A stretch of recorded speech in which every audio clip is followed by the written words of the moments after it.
Good. How are you, ladies? Good. So I assume you've been preparing for Missouri Western all week. So just what have you noticed about them? Well, they're a very talented team. You know, it's a typical MIAA team. They're very big and physical up front on both sides of the football. They have some very skilled, scary athletes on the offensive side of the football that can make plays. Got good running backs.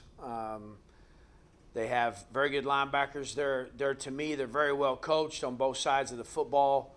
They have, I think, they're sound in what they're doing. They have a package, and it's going to be a big test for us. And you said they're really big up front. So just how do you feel that your lines match up today? Well, I mean, last week against UCO, again, they had a big defensive line as well.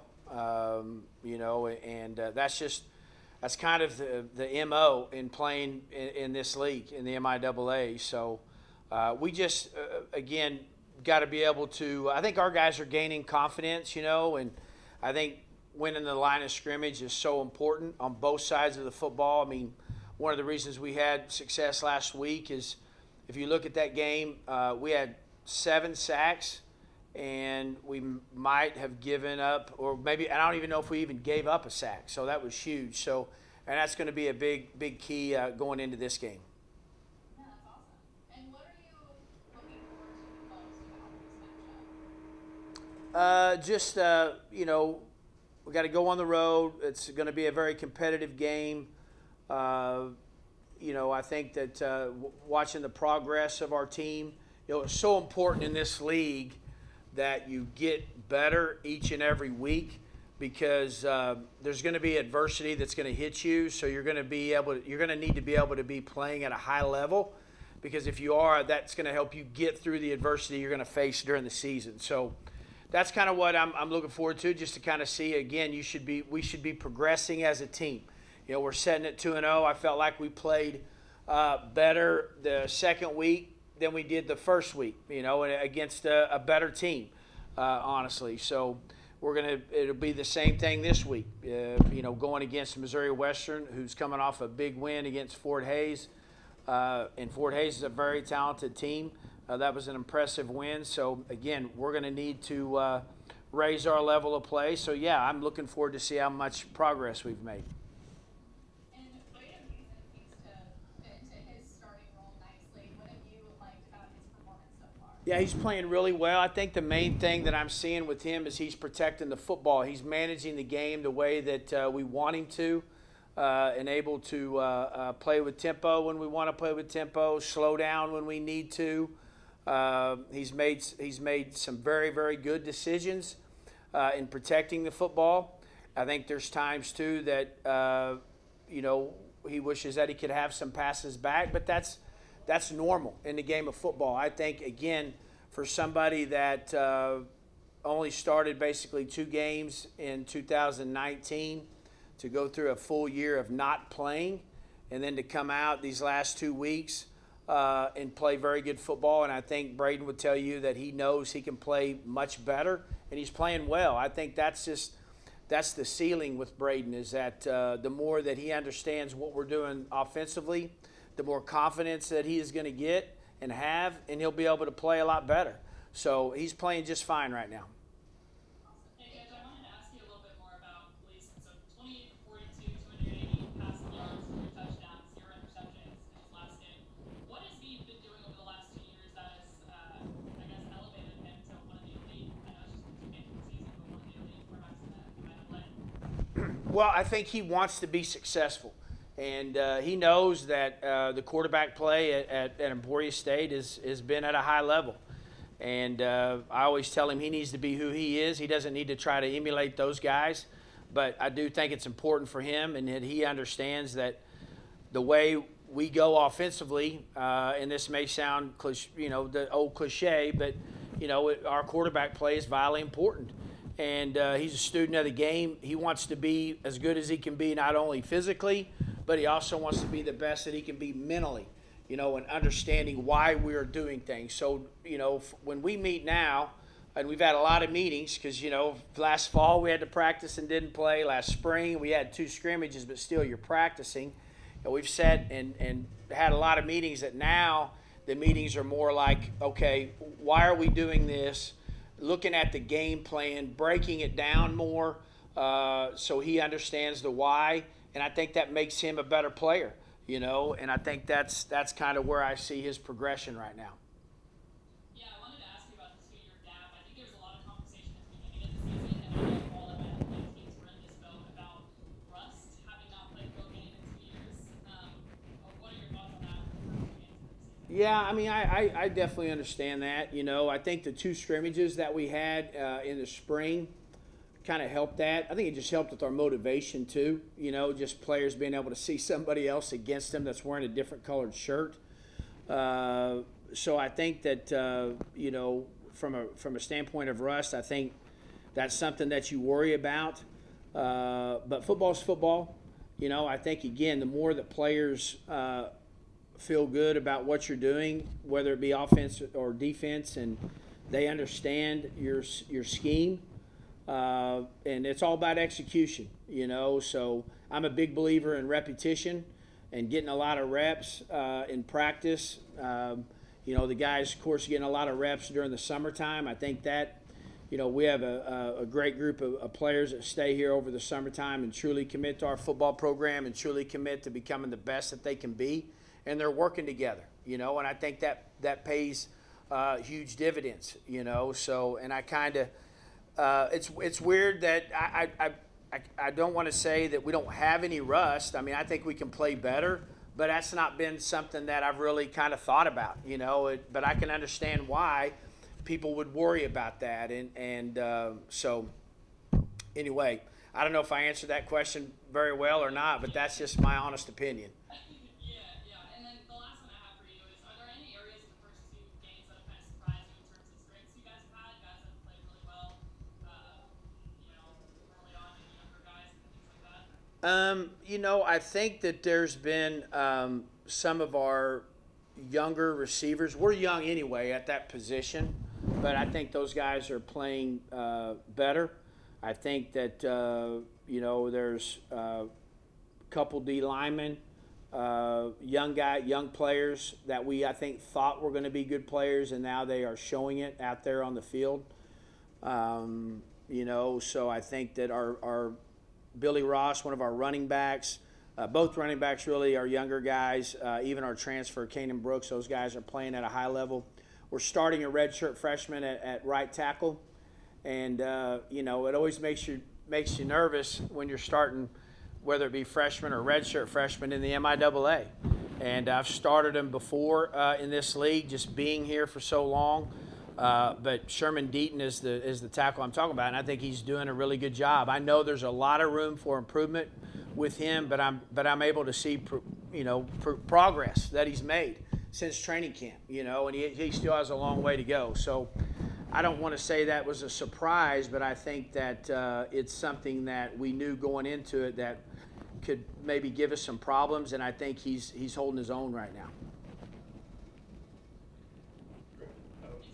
You bet. Thank you. Your team's 2-0 for the first time since 2015. Aside from the obvious that wins are preferable, how does it benefit your team to get off to a start like that?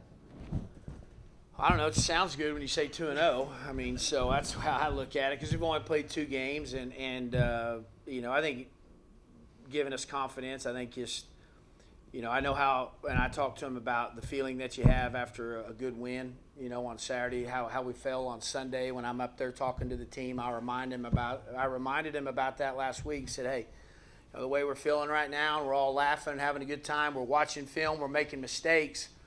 But it's not one of them where your head's down and you're moping around because you got your teeth kicked in.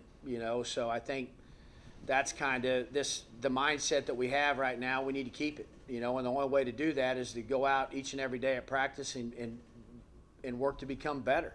And we have something that we talk about a lot, which is our 1% within our team. Thinking about something each day we go out and writing it down on a sheet of paper of, look, this is what I need to get better at today. And I think the more that we do that, gives us an opportunity to be better. I'm not going to say it's going to make us go undefeated by any means, because if I had that secret, I would be selling that secret and making a lot of money. But again, I just think it makes the feel good feeling. We want to keep that, so we know what we got to do to get that done. You mentioned the team did get improved last week. Where did you feel like your team got better last week? Well, again, I thought that I say this now because it's after the game, but I felt pretty comfortable at halftime. Just in the fact that I thought we had control of the game. I know we were only up 14-7, but I felt really good about where we were at offensively. I thought defensively we had settled in after the first quarter and started playing the way that that we should play and what we're capable of playing. So I think that I look at that game and I just see that we were going against a better opponent. We're continuing to protect the football, which is huge, and we're continuing to execute. On both sides of the football. I think we had 7 sacks last week. Going into the game, we knew that we needed to stop their quarterback and shut him down. And we were able to do that. We got him to hold on to the football. And once we got him to hold on to the football, we knew he was going to set back there. And I feel like that we got good enough guys up front on the defensive line, they're going to get pressure on them. So those are things that was good to see last week. And that's kind of whenever I'm thinking about, kind of us playing better last week compared to the first week, which they always say you make your most improvement from the first week to the second week. I have no idea if that's true. Not a proven fact, but I did see it in us. Are we good? All right. See you. Thank you. Thank you. Yep. I'll go first. Hey. So what are you just looking forward to about your matchup against Northwestern this weekend? They got a really good defense, and I'm looking forward to go against that and taking on that challenge. I think as an offense, we want to take that challenge on and just got to go out there and execute against them. And so what have you just kind of noticed about their defense? They're big up front. Their secondary is long and athletic. They're pretty good. They like to stick to, their system, and they're well sounded all around. They don't really, they don't try to do too much out of their own system. So we just got to go out there and execute ours against them. And as a quarterback, how do you just kind of plan on making their defense look bad? I'll just take what they give me. Hopefully we can find their weaknesses, and I can get the ball out to the playmakers and let them do their thing. Perfect. And it seems like you've been fitting into your starting role nicely. What do you think about your performance in these first 2 games? It's been good. I can always do better. We can do better as a team. There's still a lot of points left out there after some games. You wish you could have scored on this drive. Wish you would have made this read instead of that. But we just got to keep going out there each week and continue to get better and score when we need it. And what do you think has really helped you, just mold into your starting role the most? I'd say the guys around me, they support me, and they make me feel confident. I feel confident in them because my line's protecting me. They're doing a great job. Receivers are getting open, making plays after the catch. So they're giving me confidence just by getting them the ball and letting them do their thing, what they're here to do. So that helps a lot going into each game. Totally. Well, thank you. Welcome. Great. What are your big 3 keys for Saturday to get the win? If there are 3 big keys. No turnovers. Don't get behind the chains on first down.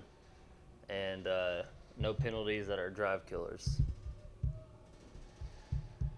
I don't know if you know this, but you're in Division II. You're 14th in the country in passing yards per game so far. What does that mean to you, if anything, as you go into each game?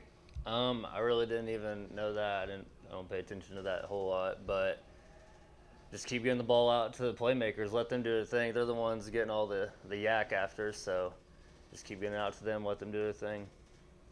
Having those type of playmakers, how much easier does it make your job? Oh, a lot easier. It's just, can I get it out there to them? Can I throw it to them? Can I hand it off to them? Anything. And to let them go do what they're supposed to do. You going to be a little bit more calm this time? I mean, you kind of got your first extended in the heat of the moment at Missouri Western as a freshman. You going to be a little bit more calm this time, maybe? Or? Hopefully, yeah, back in 2019, it was a little bit different. My first kind of action seeing, wow, this is what the MIAA is about. And hopefully this year will be going into a little bit better and a little bit better game plan. Everybody good? And one more. Hey, sorry. Sorry. What has been your biggest area of growth over the last 2 years from your limited role in 2019 to your starting role right now? What areas kind of have you worked on the most? Probably just, understanding the game and understanding like our system, just knowing why we do things and what we want to do to these certain looks. I think that's helped me a lot, just fully grasping it, like the system and understanding, and then just going back to the guys around me. They push me to be better every day. They're busting their butts, and I got to come here every day and get 1% better and do my part. Yeah, with 2 years and two full years of off-season workouts, do you think you've grown physically at all, speed-wise, strength-wise? Oh yeah, absolutely. For sure, I've gotten faster, stronger. Feel like that's all we've done for a while is work out and try to get in shape, be ready for the next game, and it's finally here, and I think it's paid off so far. Awesome. Thank you. Thank you. Okay. Thanks. Thank you. All right, so as a defensive player, what have you noticed about Missouri Western's offense? I mean, they're well coached. They have playmakers at the skill position, and every year I've played Missouri Western, their O-line always plays well. They're well coached, and so I think we just got to play sound, play within ourselves, play fast, and most importantly, we got to create more turnovers. And what are you just looking forward to the most about this matchup? I mean, I think after COVID, all of us just realized how much we missed the game. It kind of, you've been playing it so long, sometimes I think we take that for granted. And so just being out there with the guys that I love, and we're just having fun. Go have fun and being with our guys. And kind of being up front, what is just your game plan heading into this weekend? Play physical. I think just winning at the line of scrimmage, getting my alignment, and just playing with the right attitude, and just do what I need to do for our team to go 1-0 this week. Perfect. Thank you. Hey, so 2 sacks for you last game, 7 as a team. What is the defensive identity of this team? How proud are you guys of freshman quarterbacks and Cade Harelson? I mean, yeah, I think it's something that we wanted to get better from 19. I think as a defense, we want to play fast. We want to play relentless, but at the same time play within ourselves, and whoever's there to make the play, make the play. But yeah, I think our identity is just playing with the Hornet edge that we preach about, and getting our assignment, and then after your pre-snap read, go play football, have fun. Let's just say you guys kind of dovetailing off that. You guys have gotten lots of pressure on the quarterback through the first 2 games. What is the key that gives you guys the edge, and how does that benefit your defense? I mean, credit's got to go to our D-line. I mean, they played an amazing game against UCO. I think it's just resetting each week and knowing that you got to prove that each week. I mean, this is the MIAA. Every offensive line's big and talented. So I think it's just about resetting and having that attack mentality every time we step on the field Saturday. So what have you guys talked about? Keys to a victory. What are maybe the 3 big keys defensively? Yeah, I think just winning at the line of scrimmage, playing sound, limit explosive plays, but like most importantly, we got to get more turnovers. I mean, that's something that we really haven't done well yet, and I think it's something we can improve on, and it'll make us that much better. Everybody good? All right. Thanks, Cade. Thanks, Cade.